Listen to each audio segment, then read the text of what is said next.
there, thrill seekers. That was a very brief sneak preview of a video I'm working on, so just you can look forward to that one. I'm back from Europe, which is where I am now. Actually, I'm not in Europe now. I'm in California now, but when this video goes up, I'll be in Europe. And here are the dates in case you want to know what they are. I'm probably in Finland by now, and then I'm going to Germany and England. And then here's a link, hardcorezen.info/events, where you can find out about the two events, or actually there's some more extra events along with those. So if you want to check those out, there's another event that goes along with the Finland event that isn't listed there. It's going to be a talk at a bar in Turku, the place I'm going to be. And then along with the Benediktushof event, there is a talk at Benediktushof on Friday night that's a public talk. And then, I don't know, there may be something else associated with Hebden Bridge. So you can write to those email addresses and see what they know. So sometimes people leave mean-spirited comments on my blog, not my blog, my, what do we call this thing? The YouTube channel. And mostly I just ignore them, but one this morning I told the guy to go away. But this kind of set off a train of thought in me, and it's something I've talked about on this video channel before, but it might be worth talking about again. And it is the concept of selling Zen, okay? So, to set this up, a few days ago, I got a knock on my door, and I decided to answer it. I don't have a peephole in the door, but I just got some security cameras, so we're going to have this problem licked. But right now, there's no way to see who's behind the door until I open it. So I opened the door, and there before me stood two Jehovah's Witnesses. I knew they were not Jehovah's Witnesses, Mormons. There's a difference. So the two Mormons, I knew they were Mormons because they had little badges that said Church of Jesus Christ of Latter-day Saints, and Elder Ferguson, I don't remember what his name, and the other one was Elder Thompson. I don't remember if that was their names, but it's an elder and then a last name. And they didn't look very elder. They were definitely not as old as me, these two elders. But I guess that's what they called them there. And they talked to me for a while, and they asked me about my relationship with Jesus Christ. And I told them, after they talked to me a little bit, and I realized it was going to keep going on, I said, look, I'm a guy who writes books about Zen Buddhism. You're just kind of wasting your time with me. So they accepted that and went on their way. But this kind of is the standard approach for religious people. Religious people want to sell you their religion. I'm saying sell, and that maybe it sounds like it's commerce, but it doesn't necessarily mean they're trying to sell it to get money. There's a lot of reasons why people want to sell the religion, but the bottom line is you're selling it. The bottom line is you're trying to convince the person you're speaking to take on this thing, to take on this religion. So these guys, Elder Thompson and Ferguson, or whatever their names were, who came to my door, wanted me to take on the Mormon religion. They were hoping that I would go to I know there's a Jehovah's, this is why I got confused, because there's a Jehovah's Witness church about 2 blocks down that way. You can't see where I'm pointing. But I don't know where there's probably a Mormon church somewhere in town I don't know about. So if I had taken their pamphlet, actually I did take their pamphlet, but my wife just saw it and thought it was junk and threw it away. I was going to show it to you, but that's fine.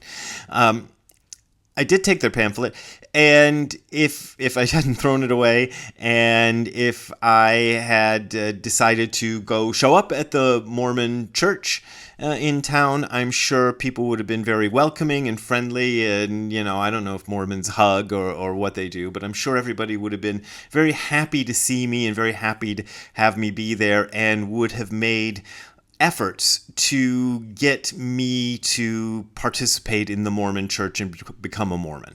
I mean, this is to be expected. Every religion pretty much works that way. Buddhism, as I understand it, now there are certain kinds of Buddhisms that work that way too. I actually was approached, this was in the 1980s, I think, or early 90s, so I don't know if they still do this, but I was approached on the street by some Buddhists of the Soka Gakkai sect. which is a Nichiren Buddhist sect, which is, I guess, Tina Turner initially belonged to Soka Gakkai and then left Soka Gakkai. But anyway, it's the same basic church that she was involved with, the Buddhist church.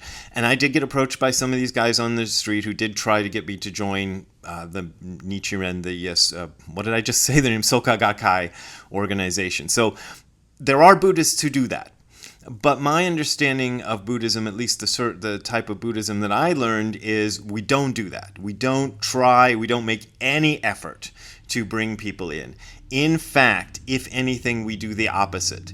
There is a system is probably not the right word. There's a thingy in Zen called Tangaro, and Tangaro is when if you want to join a Buddhist monastery, a traditional Buddhist monastery in Japan and probably in other parts of Asia, they do something similar. You go and you knock on the door, and then they tell you, get out of here, go away. And you knock on the door again, and they say, get out of here, go away. And you go through this and until you prove that you are really serious about joining. And even after they let you in, they will treat you very badly for the first I've heard up to a month. They'll just treat you like total crap, and the intention is to try to get anybody who's not serious about the practice to go away. That is the actual intention, is to get them to leave. And only if you've passed through this and shown that you are very serious about the practice, then they start being welcoming to you, apparently. I have a book up here. I'm not going to try to bring it down, but it's called Eat, Sleep, Sit. And it's by a Japanese author who talks about this system in great detail and how he dealt with it when he went to Eiheiji Temple, the Dogen's main temple in Japan, the one that he established. So that's the attitude in Zen. In terms of what I do, I kind of split my thing up into two categories. There's the Zen teaching, which I do on retreats and occasionally in other settings, but these days mostly on retreats, and that's Zen teaching. And that I'm not trying to sell anybody. It's nice if people show up to the retreats. The retreats are never free because there's always expenses involved, including my travel expenses to get there and all that. But the intention is not to sell you on Zen. If anything, the retreat fees are almost a kind of half-assed imitation of the Tangaro system in a way, to be like, we want people who are serious about this. If we offered the retreats for free, we'd probably get a lot of people who are just like, hey, free food, or whatever. So that's not what we're doing. So that's the Zen teaching part of it. So that's one thing. Then there's the other thing that I do, which is entertainment. And that's what you're watching right now. This is my entertainment. The two forms of entertainment I engage in most are books and these videos. So I put out the books and I make these videos.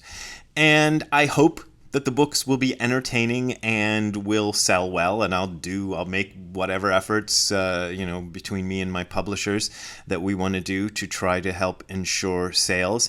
And as for the videos, here's the way I do it with the videos. I don't monetize the videos. So you're not going to see ads on these videos, except in the case of some of the videos where I've used music in them.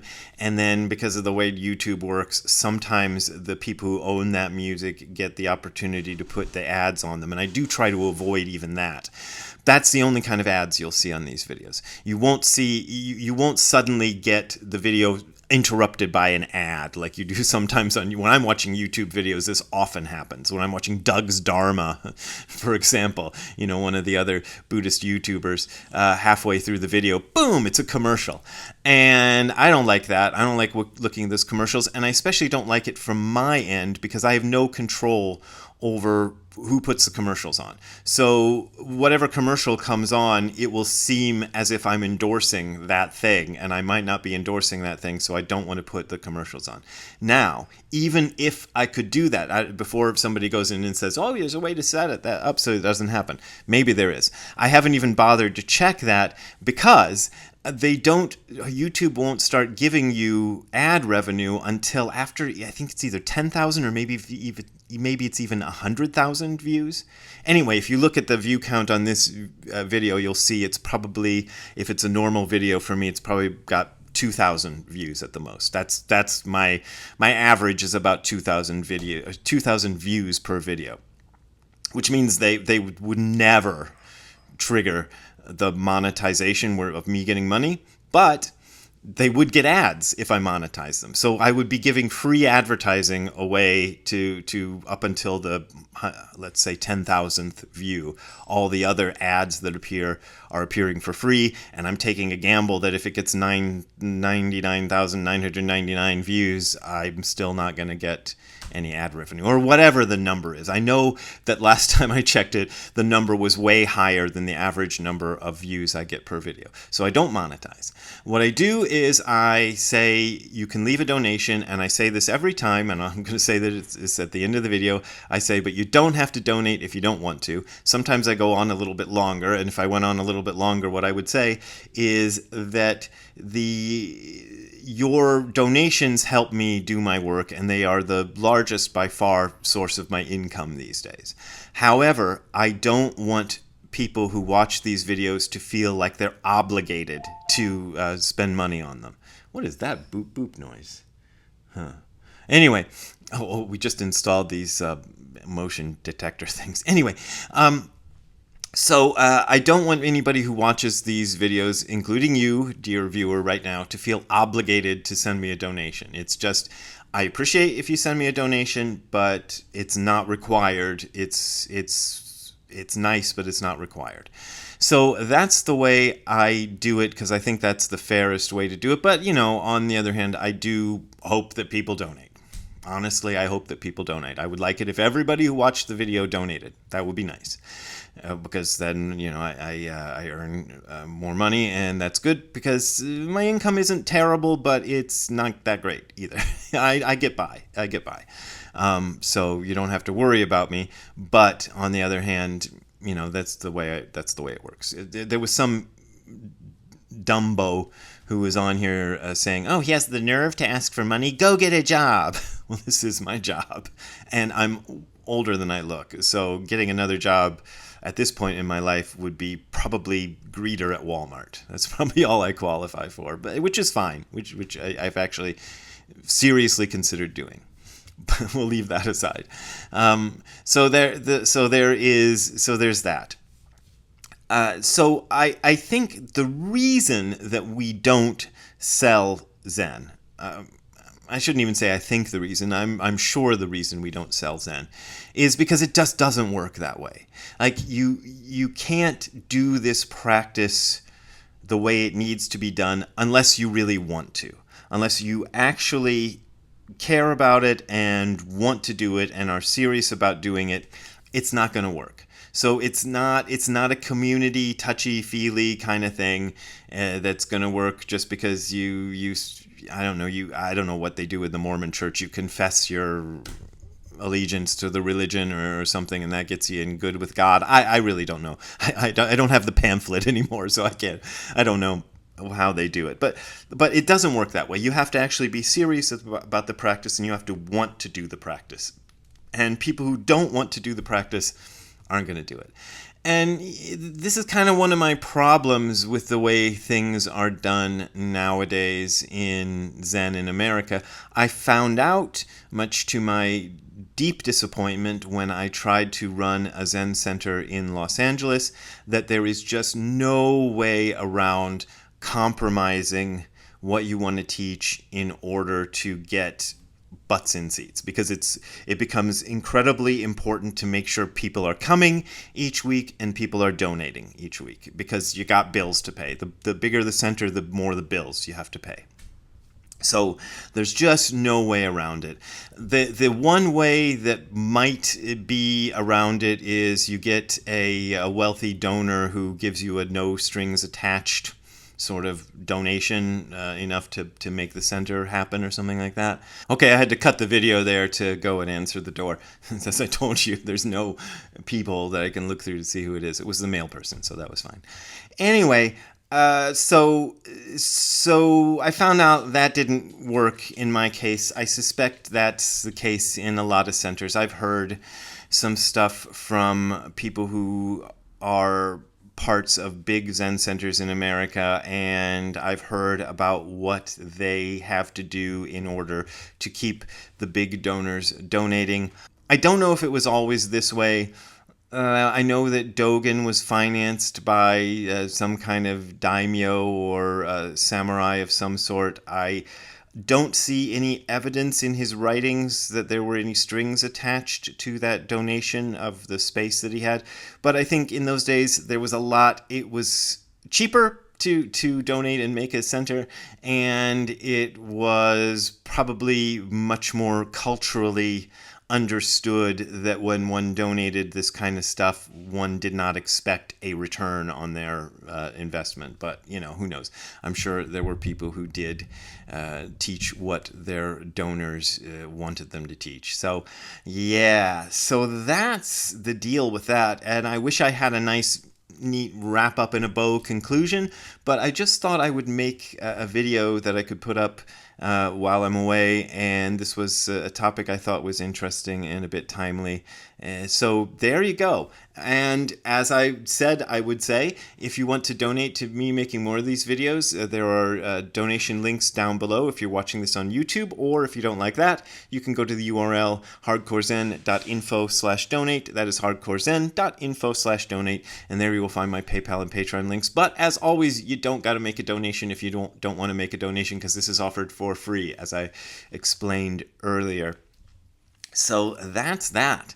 So I don't know if I'm going to be able to make videos while I'm in Europe, so that's why I'm making this one. So I'll have at least one to go up while I'm over there, and maybe more if I have time. So we'll see about that. So for now, have a good time all the time. Thank you. Bye. Hey Ziggy, how you doing? I'm not here right now. I'm in Europe. You don't know that. I'm talking about you as if I'm in the future. Anyway, you want to go look for a cat? You want to go look for a cat? We'll look for a cat. All right, let's do it. Let's do it. Let's go look for cats. Come on, Ziggy. Oh, I'm going to have to put the camera down and then we'll do it. All right, Ziggy, let's go look for cats.